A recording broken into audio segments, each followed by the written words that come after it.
Halo sahabat Hidup TV, hari ini kita merenungkan firman Tuhan Minggu Biasa ke-30, 26 Oktober 2025 bersama Monsinyur Sylvester San, Uskup Denpasar, dalam renungan bertema kesombongan religius.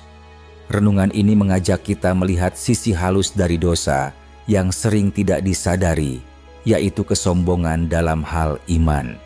Sebuah sikap yang membuat seseorang merasa dirinya benar di hadapan Tuhan, sambil merendahkan sesama.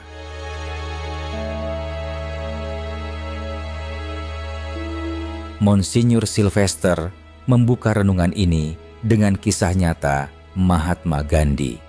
Ketika muda, Gandhi pernah tinggal di Afrika Selatan. Di sana, ia mengalami langsung kekejaman politik apartheid, sistem yang memisahkan manusia hanya karena warna kulit. Suatu hari, Gandhi dipaksa turun ke selokan yang kotor supaya orang kulit putih yang lewat tidak dianggap tercemar. Peristiwa itu mengguncang hatinya. Ia kemudian menulis, "Selalu menjadi misteri bagiku bagaimana orang bisa merasa dihormati dengan merendahkan orang lain. Inilah akar dari kesombongan manusia merasa lebih tinggi dengan cara menjatuhkan orang lain."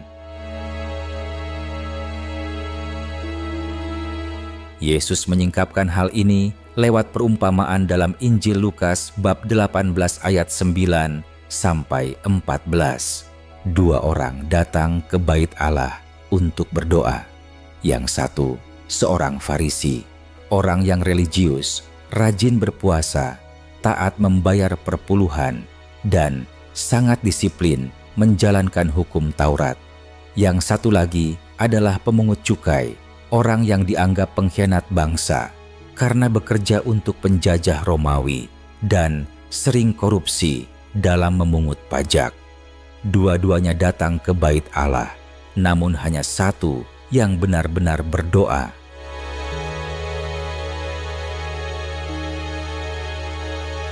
Orang Farisi itu berdiri tegak dan berdoa dengan lantang.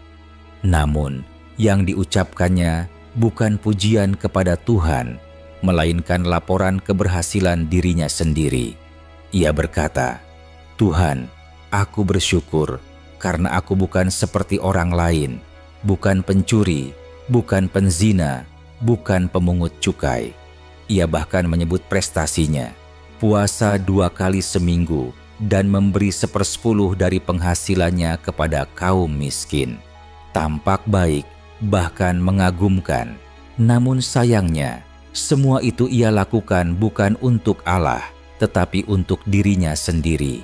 Doanya tidak naik ke surga. Ia tidak berbicara kepada Tuhan, tetapi memuja dirinya sendiri.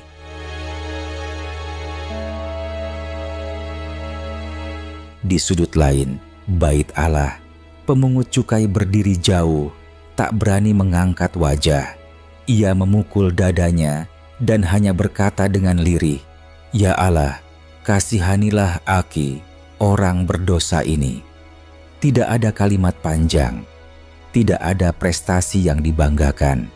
Yang ada hanyalah hati yang hancur dan kesadaran penuh akan dosa. Dan justru doa inilah yang didengar Allah. Yesus berkata, orang ini pulang ke rumahnya sebagai orang yang dibenarkan oleh Allah. Sementara orang Farisi yang merasa suci tidak dibenarkan. Inilah paradoks kasih Allah. Ia menolak kesombongan tetapi menerima kerendahan hati.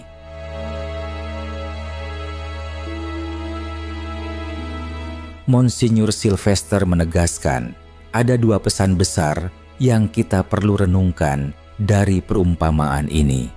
Pertama, tidak ada orang yang sombong bisa berdoa dengan pantas, karena doa sejati hanya lahir dari hati yang hancur dan rendah di hadapan Allah. Kedua, tidak ada orang yang merendahkan sesamanya dapat berdoa dengan layak, karena doa selalu terhubung dengan kasih. Jika hati kita tertutup terhadap sesama, doa kita pun tertutup bagi Allah. Doa yang pantas bukanlah doa yang fasih, tetapi doa yang jujur dan tulus, doa yang mengakui kelemahan dan mohon belas kasih.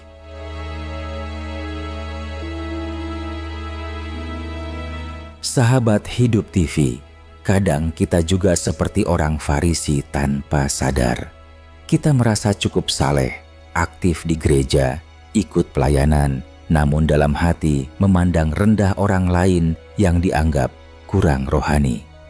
Kita mudah menilai, dia tidak ke gereja, pasti imannya lemah. Dia hidupnya berantakan, pasti Tuhan jauh darinya. Padahal bisa jadi orang-orang itu sedang berdoa jauh lebih sungguh daripada kita. Tuhan tidak melihat penampilan, Tuhan melihat kerendahan hati, dan justru di sanalah doa yang paling tulus dilahirkan.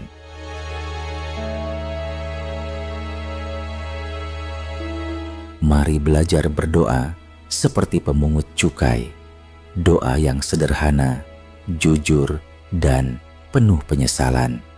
Katakan saja, "Ya Tuhan, aku tidak layak, tetapi Engkau penuh belas kasih." Jangan datang ke gereja untuk membandingkan diri dengan orang lain, tetapi datanglah untuk bertemu Allah yang mengasihi tanpa syarat. Sebab di hadapan Tuhan kita semua sama, pendosa yang diselamatkan oleh rahmat.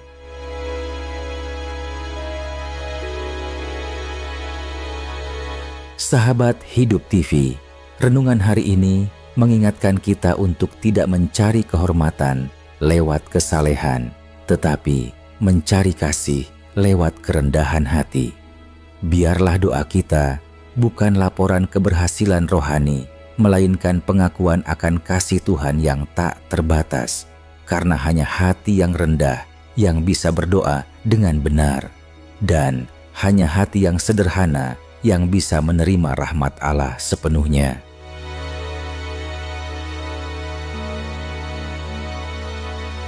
Marilah kita berdoa. Tuhan yang penuh belas kasih, ajarlah kami untuk berdoa dengan hati yang rendah dan jujur. Lunakan kesombongan kami dan gantikan dengan kerendahan hati yang berkenan di hadapan-Mu. Kasihanilah kami, ya Tuhan, dan jadikan kami anak-anak yang tahu bersyukur atas kasih-Mu. Amin.